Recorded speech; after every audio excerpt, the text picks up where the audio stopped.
Welcome to the Deep Dive. Today, we are opening the file on a case that is far more than just a tragedy. It's really a foundational event in the history of forensic science itself. We're stepping back to the spring of 1948 to the northern industrial town of Blackburn in Lancashire. Yeah, and this deep dive centers on the murder of June Anne Devaney, who was almost 4 years old. The crime itself was, well, horrifyingly brutal. There's no other word for it. But its lasting importance really lies in the immediate and frankly revolutionary response it triggered from the police. This single case became a critical landmark moment. It was the first successful mass fingerprinting operation in the United Kingdom, and it really changed how major crimes would be investigated from then on. Exactly. And you have to picture the scene. Queen's Park Hospital. It's a large institution. June Anne was actually there recovering from a fairly mild bout of pneumonia. She was due to go home, back to her family, that very morning, May 15th, 1948. But instead, the discovery that her cot was empty just plunged the whole community into this terrible crisis. So we're going to unpack not just the awful facts of the crime, but also the extraordinary logistical and ethical campaign that DCI John Capstick and his team launched to solve it. And that's the core of our mission today, really. To understand that tightrope walk they had to perform, they needed to innovate using this massive scale data collection. I mean, an unprecedented invasion of privacy for the time, you have to remember. But at the same time, they had to guarantee to the public that this data would be respected, handled carefully, and crucially destroyed afterwards. You know, in post-war Britain, public skepticism towards state authority was, well, it was already quite high. So balancing that innovation with maintaining public trust was absolutely key to getting justice in this case. Okay, so let's start inside the hospital walls on that fateful night. It's the very early hours of Saturday, May 15th, 1948. June Anne is asleep in Ward CH3. The nurse on duty, Gwendolyn Humphreys, she was in the ward kitchen nearby doing some admin, getting ready for the shift change. Right. And Humphreys had checked the ward repeatedly through the night. Her account is very precise. She specifically noted June Anne sound asleep in her cot at around 12:30 a.m. That's the last time anyone saw the child alive and, unharmed in the ward. The hospital environment would have been quiet then. The war was over, but life was still pretty austere, governed by routine. A hospital ward, that was supposed to be the safest place imaginable, wasn't it? Absolutely. But that routine was just shattered at 1:20 a.m. Nurse Humphreys felt a sudden draft, like a cold breeze coming down the corridor. When she went to investigate, she saw the porch door at the end of the children's ward was standing open. She closed it. But then, as she scanned the cots, well, that's when the terror must have set in. June Anne's cot was empty. And the critical detail, the thing that immediately told them this wasn't a child wandering off, the drop side of the cot was still securely up, in place. So she hadn't climbed out. She'd been lifted out by an adult. It was clearly an abduction right from the start. And the physical evidence started right there, immediately, on the ward floor itself. The hospital floors were highly waxed, very common in institutions back then, and this polished surface provided an immediate and pretty ominous canvas.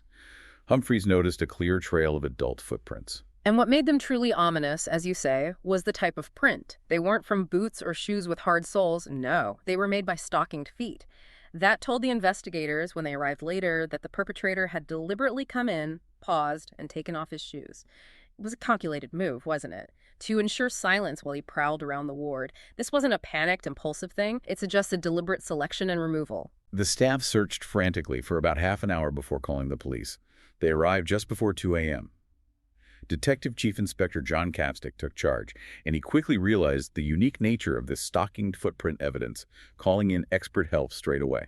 The search then quickly widened out from inside the hospital to the extensive grounds outside. It was only about an hour and a half later, at 3:17 a.m., that the body was discovered. June Anne was found lying face down in the grass. It was about 300 feet from the ward, right next to this imposing 8-foot-high sandstone boundary wall. Yeah, the sources really convey the absolute shock of that discovery. The sight was described as horrific. Extensive blood stains in the grass, her nightdress was torn and pulled up, just clear signs of extreme violence. Capstick immediately contacted Scotland Yard. He knew this needed the highest level of forensic and investigative expertise available anywhere in the country. And the postmortem confirmed their worst fears. It also provided the terrifying details needed to start profiling how the attack happened. June Anne died of shock, which resulted from extensive internal injuries and multiple skull fractures. The internal injuries were also consistent with her having been raped. But it's the way the skull fractures occurred. That's what truly defines the sheer brutality of the act. Hmm. The pathologist determined these weren't from a fall or, a single blow. They were caused by the child being repeatedly swung. The analysis suggested at least 4 separate, very forceful impacts into that hard sandstone boundary wall. All while the attacker held her by her legs or ankles, he effectively used the wall itself as the weapon. And we should probably detail the smaller injuries too, because they speak to the struggle and the control the attacker used. They noted clear bruises on her upper inner thighs and neck before death, consistent with pressure from a thumb and forefinger. There were also puncture wounds, likely from fingernails, on one ankle, and numerous teeth marks on her left buttock. I mean, every piece of evidence indicated this sustained, savage attack before the moment of death. Capstick's reaction is often mentioned in the accounts of the case. He apparently confessed the sight was so horrific it haunted him. He said he saw the scene through a mist of tears, despite being a long-serving detective. But that emotional reaction, it wasn't weakness, was it? It seems like it was an immediate, fierce commitment. He apparently swore right there and then that he'd bring the murderer to justice. And that commitment really fueled the innovative thinking that came next. Yeah, that personal, emotional investment was critical. It gave him the drive he needed to seek these extraordinary measures. The initial thinking, based on the crime scene, the location, it suggested they were looking for someone local. And then there was a taxi driver, Bernard Reagan, who reported picking up a man with a local accent near the hospital that night. That kind of solidified the initial belief that the perpetrator was either from Blackburn or knew the area very, very well. They were hunting a ghost, really, but one within their own community. Okay, so now let's shift our focus away from the immediate horror of the discovery and onto the silent, objective facts left behind, specifically inside the hospital ward. And the most critical item was found right beside June Anne's empty cot, the Winchester bottle. This small, seemingly insignificant object, it was destined to become the key witness in the whole case. It was just a standard glass 1946 Winchester bottle, partially filled with sterile water. But the reason it was so significant was that Nurse Humphreys was absolutely certain it had been on a trolley at the far end of the ward when she last checked. Someone, the abductor, had moved it, picked it up, carried it over, and placed it right there beside the cot. And the very act of moving it gave the police an insight, didn't it, into the intruder's mindset. The thinking was the bottle was likely picked up as a potential weapon. The killer, Peter Griffiths, he later confessed that he intended to use it if he was challenged by any hospital staff. And of course, the surface of that bottle, smooth glass, was a perfect surface for retaining latent fingerprints. But before the police could really focus on the killer's prints, they had this enormous task. They had to eliminate every single person who had legitimate access to that ward. This is where the sheer manual administrative workload really began. It was huge. Yeah, this elimination process was just exhaustive. They started broad, checking over 2,000 individuals who had general access to the hospital complex. Then they narrowed it down 642 people who had specific regular access to Ward CH3 itself, so nurses, doctors, maintenance workers, cleaners, that sort of thing. But they didn't even stop there. Capstick's team understood they had to be incredibly comprehensive, cover every possible angle, so they launched this, unprecedented effort to trace and fingerprint anyone who'd had legitimate access to that specific ward in the 5 years prior to the murder. I mean, just think about that undertaking in 1948. No computers, no databases. They tracked down ambulance drivers, tradesmen who'd done repairs years before, even nurses' boyfriends who might have visited, relatives working elsewhere in the hospital who might have passed through. Just an enormous, incredibly complex web of contacts, all traced manually using paper records and face-to-face interviews. And the result of this absolutely gargantuan initial effort, a complete dead end, every single one of those individuals was eliminated. Their prints didn't match, which left just one set of prints remaining on the bottle. One set that was well-defined, clear, unbroken, and completely unknown to the Police Fingerprint Bureau. And what's fascinating, too, is the analysis they did on the quality of the prints themselves. The head of the Lancashire Fingerprint Bureau noted that the nature of the ridge detail, very clear, well-defined, without the usual scarring or flattening or calluses, you might see it strongly suggested the prints belonged to a young man, someone they thought with very little experience of hard manual labor. That was a crucial piece of early profiling, wasn't it? Absolutely. And the fact that these prints weren't already in the police files meant the killer almost certainly had no prior convictions. He was likely a first-time offender, at least for anything serious enough to be fingerprinted for. So the investigators knew with certainty they had the killer's fingerprints right there on that bottle, but they had no name to attach to them. And this is what forced DCI Capstick to make the most radical decision of his entire career. If the killer's print wasn't in their records, well, they would have to bring the records to the print. Right, and this is the moment the case really transcends true crime and becomes a landmark in forensic history. Capstick proposed fingerprinting every single male aged 16 and over living in or immediately around Blackburn, a town, remember, of about 123,000 people at the time. This was just a massive ask of the public, demanding participation, biometric data from tens of thousands of citizens who weren't actually under any suspicion at all. The sheer scale of it is hard to grasp today, even now when we're sort of accustomed to digital surveillance and data collection. Back in 1948, this was a breathtaking logistical challenge, but also a huge ethical one. It was a complete departure from traditional policing methods, which relied on finding suspects or witnesses first. This was blanket data collection, a massive, albeit temporary, invasion of privacy. So the crucial question then becomes, how did Capstick get authorization for this? And maybe more importantly, how did he get the public to comply? This is where the ethical framework they set up was just, well, administrative genius, really. Yeah, the police understood that for this operation to have any chance of success, it needed absolute transparency and, crucially, trust. So the promise they made to the public was revolutionary for the time. They stated very clearly that all the fingerprint records obtained, all 46,000 plus of them, would not be used for any other cases, current or future. And, critically, the entire set of records would be publicly destroyed once this specific case was closed. Let's just pause on that promise for a second. In that post-war climate, British citizens were used to a degree of state control rationing, ID cards. The memory of wartime surveillance was fresh. There was a genuine anxiety about unchecked state power. So, by promising to destroy the records, the police were effectively saying, look, we're prioritizing getting justice for this child right now over building some permanent national fingerprint database for the future. And that promise worked. It absolutely worked.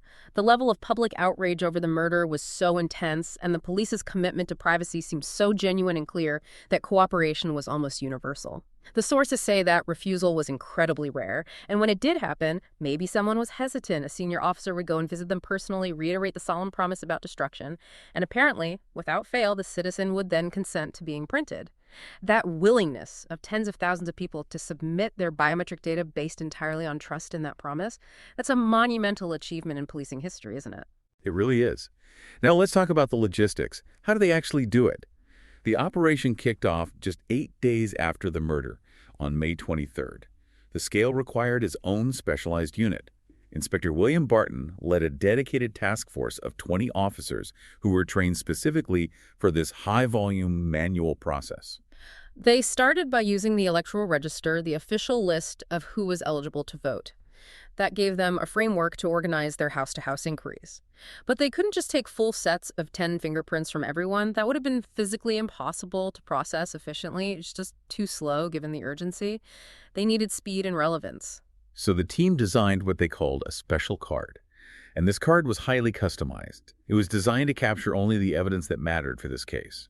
Since the prints on the Winchester bottle were identified as coming from the killer's left hand, specifically the forefinger, middle finger, ring finger, and a section of the left palm, the card was set up to record only those 4 specific areas. That dramatically sped up the collection process in each house. Exactly. But the card was more than just a space for prints. It was actually a pretty comprehensive administrative tool for 1948. It collected the individual's name, their address, and very importantly, their national identity registration number. And furthermore, the officers taking the prints also recorded the individual's stated movements during the critical hours, roughly 11 p.m. on May 14th to 2 a.m. on May 15th. This allowed them to immediately cross-reference potential alibis or locations if they got a fingerprint match later on. I mean, just consider the clerical nightmare this represented. 20 officers out collecting this data every day. Thousands upon thousands of these special cards pouring back into the Fingerprint Bureau. And there, other specialized staff had to manually sort them, log them, and most importantly, compare them one by one against a single set of latent prints from that bottle. Imagine the scene in that bureau. This wasn't AI doing lightning-fast comparisons. No, it was analysts, probably using magnifying glasses, looking at stacks and stacks of these index cards, checking just those 4 specific ridge patterns on one card against the enlarged photograph of the latent print from the bottle. One comparison at a time, repeated over 40,000 times. The sheer concentration required day after day, and the risk of human error over that many comparisons. It's astronomical when you think about it. And this initial phase, covering everyone they could find on the electoral register, it lasted for 2 grueling months. By late July 1948, the task force had collected over 40,000 sets of prints. They had visited over 35,000 homes. And still, no match. Nothing. This must have been an incredibly frustrating moment. It required DCI Capsick to pivot his strategy again. He realized they potentially had a blind spot. The electoral register, reliable as it usually was likely out of date in some respects. Remember, World War II had only ended 3 years earlier. There were thousands of men, specifically ex-servicemen, who'd recently been discharged or maybe relocated for work or just returned home, who weren't yet registered to vote at their current address. They were exactly the demographic most likely to be mobile and potentially missed by the initial sweep based on the register. So the investigation shifted focus, and this required another clever, if low-tech, administrative workaround. They decided to target national registration numbers. Everyone in Britain at that time had one of these numbers, and crucially, it was printed on their ration book, which absolutely everyone needed for buying food and essential supplies in austere post-war Britain. So they worked directly with the local food office. They painstakingly cross-referenced names and addresses from the food office records against the list of people already fingerprinted via the electoral register drive. They manually identified over 200 men who had current ration books registered in the Blackburn area, but whose names hadn't appeared on the electoral list or the list of those already printed. This was the final kind of desperate sweep, carried out entirely manually by comparing names, addresses, and numbers across these different paper-based lists. And one of those 200 names identified in this final phase was Peter Griffiths. And the breakthrough finally arrived on August 11th, nearly 3 months after the murder. Officers visited Peter Griffiths. He was 22 years old, an ex-serviceman, working as a packer on the night shift at a local flour mill. And he lived just a few streets away from Queen's Park Hospital. Yeah, Griffiths fit the profile perfectly, didn't he? Young, likely not on the electoral register yet because he was recently discharged, and his hands probably matched that earlier profiling, hands that hadn't yet been hardened by decades of heavy manual labor. He complied instantly when the officers called, provided his prints on the special card without any fuss. Ironically, it turned out his niece had recently been an inpatient at Queen's Park Hospital herself, which gave him a seemingly innocent reason to cooperate fully with the police inquiry. So the next day, August 12th, that was the defining moment for this whole massive operation. Fingerprint expert Colin Campbell was doing the comparisons back at the Bureau. By this point, the task force had officially collected and processed 46,253 sets of prints. Campbell was nearing the very end of the pile, maybe fewer than 200 cards left to check. And the sources describe the drama of that moment perfectly. Campbell made the match. He found the perfect comparison between Griffith's prints and the latent prints from the bottle. Those specific ridge characteristics in the 4 requested areas lined up exactly. According to the accounts, he literally jumped out of his chair and shouted, "I've got him! It's here!" That single cry must have just validated the extraordinary, painstaking effort of the previous 3 months for everyone involved. The police then moved with swift, silent precision. DCI Capstick himself arrested Peter Griffiths later that same evening as Griffiths was leaving his home to go to his night shift at the mill. Apparently, Griffiths initially denied any involvement during the car ride to the station and in the first phases of the interrogation. But the police strategy was never really based on getting a confession first. It was always based on the power of that incontrovertible scientific evidence, the fingerprint. So when DCI Capstick laid the enlarged photographs of the latent print from the Winchester bottle right alongside the freshly inked print taken from Griffiths just the day before, the denial just crumbled instantly. Griffiths looked at the evidence, the clear match, and stated that defining line of the case. "Well, if they are my fingerprints on the bottle, I'll tell you all about it." Griffiths then tried to construct this narrative of, profound drunkenness, presumably to try and mitigate his responsibility. He claimed he spent the evening drinking alone, consuming, frankly, an enormous amount of alcohol. 11 pints of bitter, 2 double shots of rum, and then a pint of Guinness on top of that. He claimed he'd just wandered towards the hospital grounds intending to sober up and was in a severe state of intoxication when he somehow ended up inside the ward. But, as we mentioned earlier, this narrative immediately clashed with the testimony from that taxi driver, Bernard Reagan. Reagan had already told police he'd picked up a man matching Griffith's description much earlier that night and had specifically dropped him off near the quarry, which was right next to Queen's Park Hospital. That suggested a much more deliberate act, didn't it?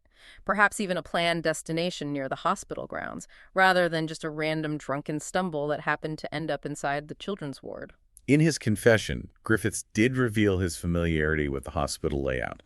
He'd actually been an inpatient there himself as a child, apparently in that very same wing. He described entering through an unlocked door, taking off his shoes, confirming the police's early analysis of the stocking footprints, and picking up that Winchester bottle. He detailed prowling along the cots before selecting June Anne. And the most harrowing part of his testimony, the detail that has really stuck with historians and writers about this case, was his description of carrying the child out of the hospital. He said she trustingly placed her arms around his neck. He then claimed he killed her outside in a sudden fit of rage when she started crying in the grounds. While he apparently refused to go into specific detail about the sexual assault aspect, the basic narrative of abduction and murder was established through his words. Despite that confession, Griffiths quickly seemed to retreat into himself, refusing any further cooperation. He wouldn't provide blood samples or pubic hair samples for additional forensic comparison. But by then, the investigators were already miles ahead, weren't they? They were gathering robust physical evidence for absolutely irrefutable corroboration. Exactly. And this is where we see the power of contemporary forensic science, even back in 1948. The investigators weren't just satisfied with the confession and the fingerprints alone. They needed more. They managed to locate a pawn ticket dated May 31st, so just a couple of weeks after the murder, for a suit belonging to Griffiths. They recovered that suit from the local pawnbroker. And forensics immediately went to work on it. The laboratory found blood stains on several parts of the jacket and also on the trousers. The blood was analyzed and confirmed to be type A, which matched June Anne Devaney's blood type. Now, type A is relatively common, but finding it specifically on the confessed attacker's clothing was another critical link in the chain. But even more definitively, they performed textile analysis, which was still a developing science back then, but powerful nonetheless. Fibers collected from Griffiths' pawn suit were microscopically compared to fibers that had been found on June Anne's clothing, on her body, and even minute fibers found on the window ledge where the killer was thought to have entered. And the match was perfect. This wasn't just a general resemblance. The fiber structure, the type of dye used, the age characteristics, they were described as identical. And finally, they circled back to those stocking feet, the very first clue. Griffiths' home was searched, and the police found a pair of his socks, distinctively red and blue. Fibers from these specific socks were carefully extracted and analyzed, and they perfectly matched the fibers that had been recovered from those stocking footprints left on the highly waxed floor of Ward CH3 3 months earlier. So the investigators had created this absolutely unbreakable forensic chain. Yeah, the fingerprints, the confession, the blood evidence, the textile fibers from the suit, and the textile fibers from the socks, all pointing squarely, irrefutably at Peter Griffiths.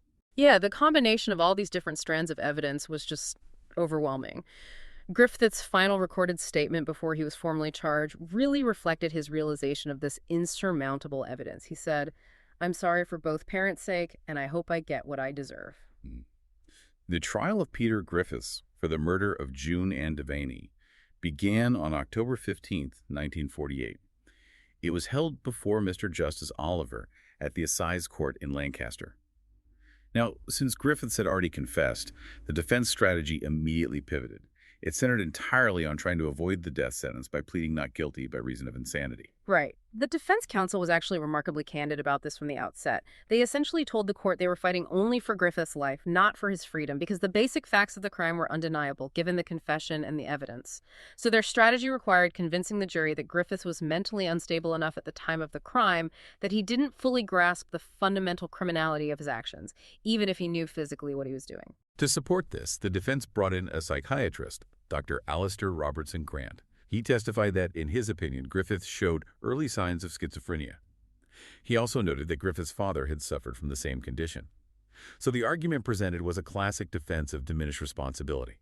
Yes, he had the intent to act, but perhaps his severe intoxication on the night, combined with this underlying mental vulnerability, meant he lacked the full criminal capacity to appreciate the true nature and consequences of his actions. The prosecution swiftly countered this, though. They called Dr. F.H. Brisby, who was the medical officer from Walton Jail, the prison where Griffiths had been held since his arrest. Based on extensive observation over several weeks, Dr. Brisby testified unequivocally that Griffiths was perfectly sane, both during his time in prison awaiting trial and, in his professional opinion, at the time of the offense itself. In fact, there's an interesting side note. Apparently, after listening to Griffiths' own detailed testimony in court, where he calmly recounted the deliberate act of swinging the child into the wall, Dr. Grant, the defense psychiatrist, privately conceded that Griffiths likely was of sound mind, and the insanity defense was probably quite weak. And the most powerful evidence presented in court, visually and scientifically, was that forensic display of the fingerprints. Inspector Colin Campbell, the very man who found the match back in August, meticulously presented these large, enlarged copies of the fingerprints to the judge and jury. He demonstrated, point by point, 16 separate matching ridge characteristics between the latent print lifted from the Winchester bottle and the print taken from Griffith's left hand. And the identification of 16 matching points was absolutely crucial in 1948 British legal practice. It was considered the gold standard, the accepted threshold of proof for fingerprint analysis at the time. It was seen as virtually eliminating any possibility of error or some kind of accidental match. The confidence this hard scientific evidence gave the prosecution case was just enormous. Yeah, and it's really important to note the complete lack of challenge from the defense on any of the physical evidence. The defense counsel didn't even attempt to cross-examine the forensic experts about the suit fibers or the type A blood match or the sock fibers found back in the hospital ward. The forensic facts were simply accepted as incontrovertible, overwhelming. There was no arguing with them. So given the weight of the evidence, particularly the fingerprints and the confession, the jury's deliberation was famously brief, just 23 minutes. They returned a guilty verdict. Mr. Justice Oliver immediately donned the traditional black cap, stating clearly that he entirely agreed with their verdict. He described the crime as one of the most brutal ferocity, and then he delivered the mandatory sentence at the time, death. Peter Griffiths lodged no appeal against the verdict or the sentence. He was hanged on November 19, 1948, just over 6 months after the murder, at HM Prison, Liverpool. The executioner was Albert Pierpoint, who was the UK's most famous and prolific executioner at the time. Griffiths' stated hope back when he was charged, "I hope I get what I deserve," was, in the end, fulfilled. But as we've really tried to emphasize throughout this, the lasting legacy of this case isn't just the solving of a horrific crime, but the extraordinary mechanism that was used to solve it. And the very foundation of that mechanism, the public trust that enabled the mass fingerprinting, had to be honored right to the very end. And this brings us to that astonishing final action by the police force. Just weeks before Griffiths' execution was carried out, DCI Capstick and his superiors made good on their solemn promise to the people of Blackburn. All 46,253 fingerprint records that had been collected during that massive 3-month operation were gathered together. They were taken to a local paper mill. And this wasn't done quietly. It was a deliberate, very public, mass pulping exercise. Journalists were specifically invited, and they were present to witness and document the destruction of every single one of those special fingerprint cards. This wasn't just, disposing of old paper. It was a profound public statement by the police. It proved, unequivocally, to the citizens of Blackburn that the police had kept their word, that the biometric data collected under the duress of this high-profile, deeply shocking case would not be secretly stored or used for any other purpose. And that single action, the public destruction, it really cemented the ethical credibility of the whole operation, didn't it? It established mass screening as a viable, successful investigative tool in the UK, but crucially, only on the strict precondition that law enforcement respected the boundaries of privacy and civilian cooperation. Without the destruction of those 26,253 cards, you have to wonder if future requests for mass cooperation might have been met with widespread public refusal. Absolutely. And today, the site of the old Queen's Park Hospital is now part of the modern Royal Blackburn Teaching Hospital. But the forensic achievement of 1948 remains one of the most remarkable instances of early large-scale criminal investigation. It perfectly demonstrated that effective administrative organization, the application of emerging technology like fingerprinting, and crucially, maintaining public trust, were all equally essential ingredients for. So reflecting back on the murder of June Anne Devaney, the real importance of this case comes down to those two parallel realities, doesn't it? First, you have a truly barbaric crime that was solved using this groundbreaking, absolutely massive application of forensic science fingerprinting, which proved its viability as a major investigative tool. But second, and perhaps even more significantly, the entire mechanism relied completely on the cooperation of over 46,000 ordinary citizens.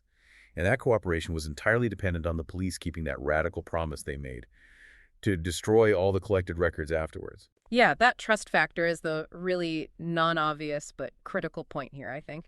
The administrative nightmare of manually checking nearly 50,000 sets of prints was only overcome because the political will was there, yes, but also because the public consent was there, freely given based on that promise. They made a conscious choice back then to prioritize the immediate needs of justice for this one horrific crime over the potential long-term intelligence gain of creating some kind of permanent national fingerprint database.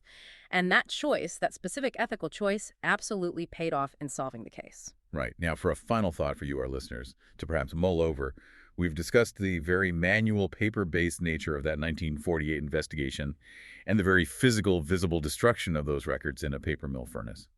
Today, of course, we live in a world where biometric data, things like DNA, facial recognition scans, digital fingerprints, it's all digital. It's instantaneously shareable across networks, and it's potentially permanently storable in vast remote cloud servers. So the provocative thought is this. If a crime of similar shocking brutality happened today, and the police requested a similar kind of mass data collection, perhaps asking for voluntary DNA samples from everyone in a whole community, and they made the exact same promise they made in 1948. We guarantee we will delete every single digital record securely after this specific case is solved. End quote. The real question is, in our current digital age, would the public actually trust authorities who now possess vastly greater technological capabilities for permanent data retention and analysis to truly keep that promise? And maybe even more pointedly, in an age where digital data is seen as such a valuable intelligence asset, would authorities even be willing to make such a promise today? Would they be willing to sacrifice that immense potential intelligence asset for future cases? Or would the argument be made that the societal need for permanent data retention now outweighs the need for those kinds of temporary privacy guarantees that secured cooperation back in 1948? That contrast between the physical cards being publicly pulped in 1948 and the invisible, potentially permanent digital records of today, it really highlights how the very nature of trust, privacy, and state power has shifted in the digital age, doesn't it? It certainly does, something worth thinking about. We really appreciate you joining us for this deep dive into a landmark moment in forensic history and the enduring questions about public trust. We will be back soon with more insights.